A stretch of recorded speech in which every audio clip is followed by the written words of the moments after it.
తర్వాత మీ అందరినీ కలుస్తున్నాను. So happy and ఇంకా చాలా హ్యాపీగా ఉంది. ఇటువంటి ఒక ఈవెంట్కి నేను ఈరోజు వచ్చి మాట్లాడుతున్నాను ఓన్లీ బికాస్ ఆఫ్ కిరణ్ గారు. ఐ కంగ్రాచులేట్ యూ బికాజ్ మీరు మ్యారీడా?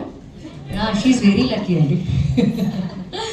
బికాజ్ ఇంత అర్థం చేసుకునే హస్బెండ్ దొరకడం ఒక అమ్మాయికి చాలా లక్ ఉండాలి.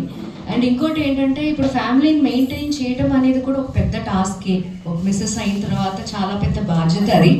బట్ ఆ బాధ్యత తీసుకుని కూడా మనలో ఉన్న కొన్ని టాలెంట్స్ని మనమే ఎందుకులే అని వదిలేస్తూ ఉంటాం. ఈవెన్ మీ మంచి సింగర్ అయి ఉండొచ్చు, డాన్స్ అయి ఉండొచ్చు, ఇంకేదన్నా ఎక్స్ట్రా యాక్టివిటీస్ మీలో ఉండుండొచ్చు. అవన్నీ ఏంటంటే ఫస్ట్ ఆఫ్ ఆల్ యువతల వాళ్ళు గుర్తిస్తారా లేదా అనేది పక్కన పెట్టేసి మనకి మనమే డిసప్పాయింట్ అయిపోతూ ఉంటాం.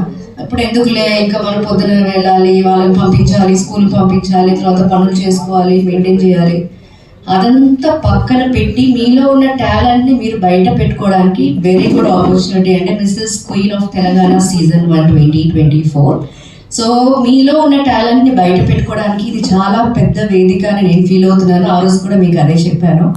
సో మీలో ఉన్న టాలెంట్ని మీరు మీకే మీరు వచ్చి పార్టిసిపేట్ చేసుకునే మంచి ఆపర్చునిటీ కాబట్టి సో మీరందరూ వచ్చి పార్టిసిపేట్ చేసి ఐఎమ్ ద బెస్ట్ అనిపించుకోవాలని మనస్ఫూర్తిగా కోరుకుంటున్నాను.